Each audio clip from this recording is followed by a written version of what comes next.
to the comic shop. I'll let you read about Cyclops. I'll have you spending all you got. Cyberfrog is looking hot. Uncle E.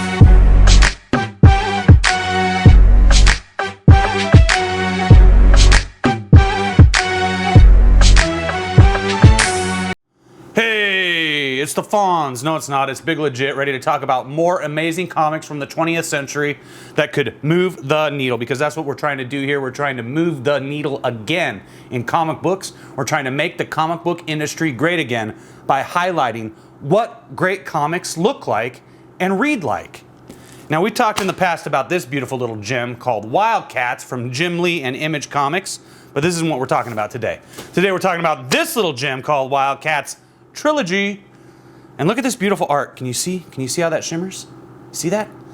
That is the magic of comic books in the 1990s right there, baby. And this beautiful, beautiful art is by a gentleman named Jae Lee, a fine Korean American whose artwork has been stunning me for decades now. And if you've never checked out Jae Lee before, you should see how much this guy has evolved as an artist, because he is truly one of the finest comic book artists, sequential art artists in the history of comic books. I mean, hands down.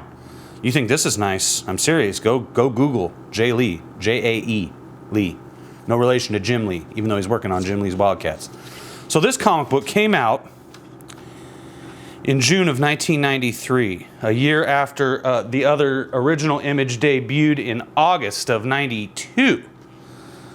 And I just want to take you through this because it's absolutely amazing. We've talked before about how cinematographers in film, they start with a black room and then they add a light and another light and another light until they've got just the right image they want. Rather than starting with everything lit and taking away lights, you start with no lights and you just add one at a time until you've got the visual image you want. And Jae Lee definitely understands that. Throughout this entire comic book, you are going to find absolutely great art, and it's actually a pretty good story too. I don't like to spoil the stories in my videos because I want you to go out and I want you to buy this comic book. It only cost me 50 cents at my local comic book shop. I'm curious to know what it will cost you. And as you can see, the art is just second to none. Second to none. It's kind of got, I always think of it as like Sam Keith art, except, you know, whereas Sam Keith uses a lot of rounded edges, clearly our boy Jae Lee does not. He likes very sharp angles on everything, other than Voodoo's gorgeous bum right there.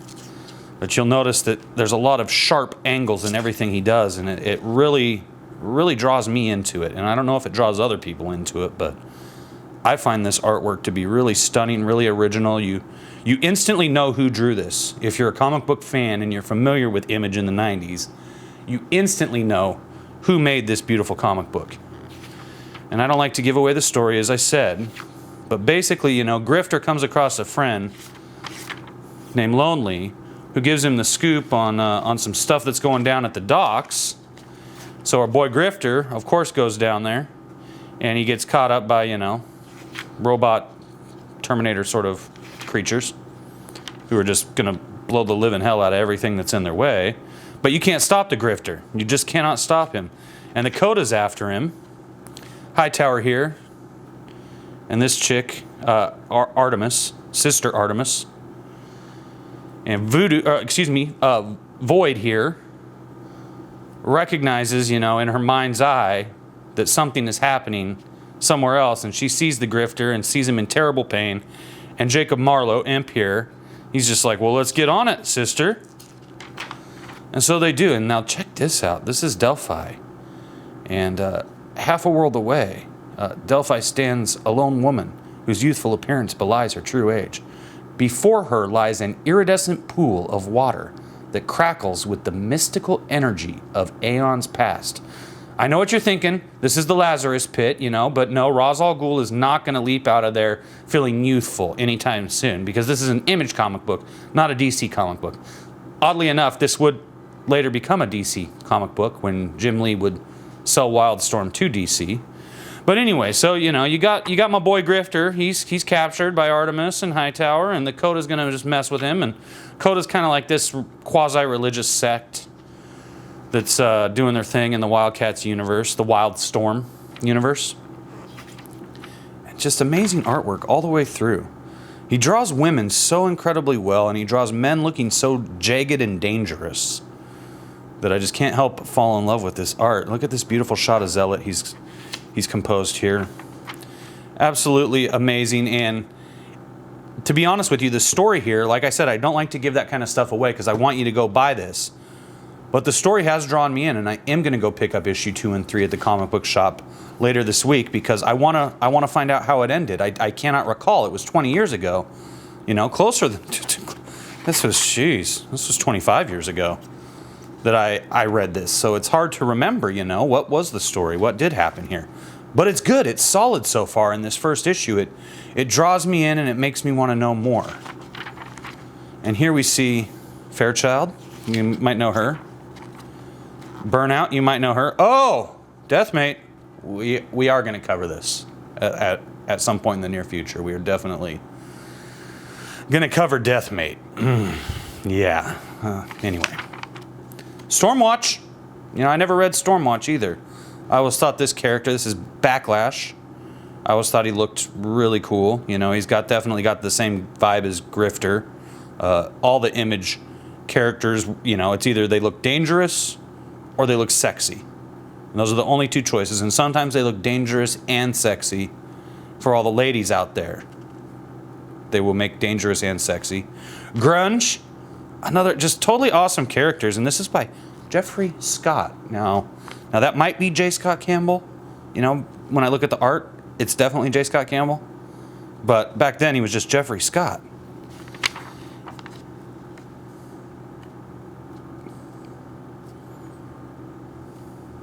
No comment. Oh, Freefall. So this is in the primordial ooze before Gen 13, because they weren't always Gen 13. You might not know this. I don't want to get distracted from WildCATS. But at one point, they actually were Gen X. Gen X. Can you believe that? Not Gen 13, Gen X. And the reason that there was the name change is because Marvel got super pissed off because Marvel was releasing a comic book called Generation X.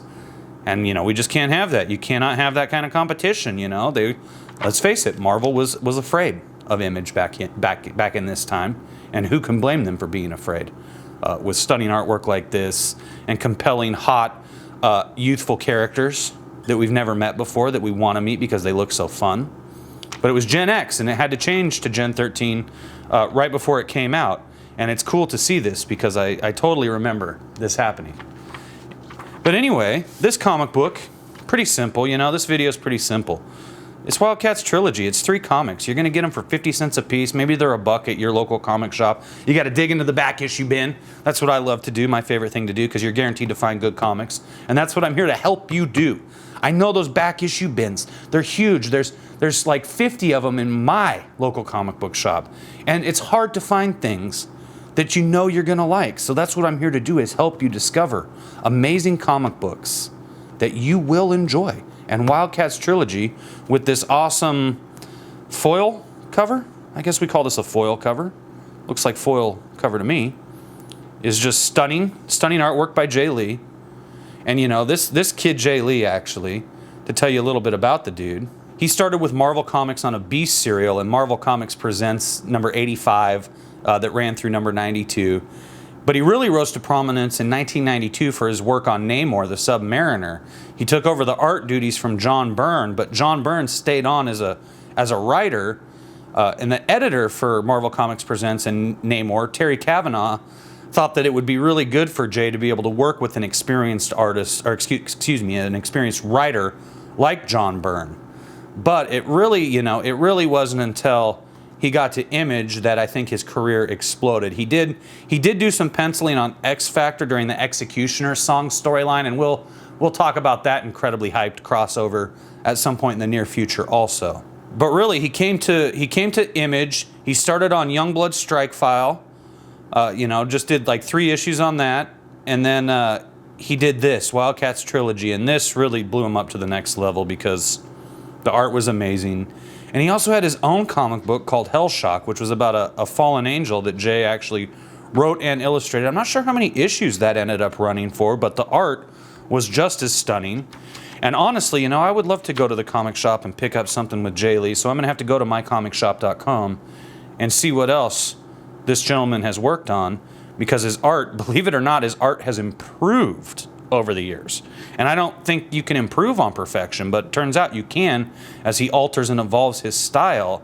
And really he gets into, you know, what looks much more like paintings and really brings it to the next level. Things stop being quite as jagged, stop being quite as dark. You know, you see a lot of ink in this image. And I love that look. I love that look. I love that style. But it's nice to see an artist evolve and be able to do different things. And really, Jae Lee is almost like a harder-edged Alex Ross in ways. If you look at some of the work he's done, it's absolutely stunning. So anyways, go to your comic book shop, pick up WildCATS Trilogy, and if you do pick it up, tell me in the comments if you like it or not. I'm very curious to know. I'm also very curious to know, who was your favorite image artist who really became a household name amongst comic book fans back in the 90s? Was it Jae Lee? Was it Dan Fraga? Was it Brett Booth? Was it J. Scott Campbell? Was it Michael Turner? Who was your favorite? Tell me in the comments below. Please give a like, please subscribe, and I'll talk to you next time. We'll be back with another totally awesome 90s comic book, probably from Image. All right, peace everybody.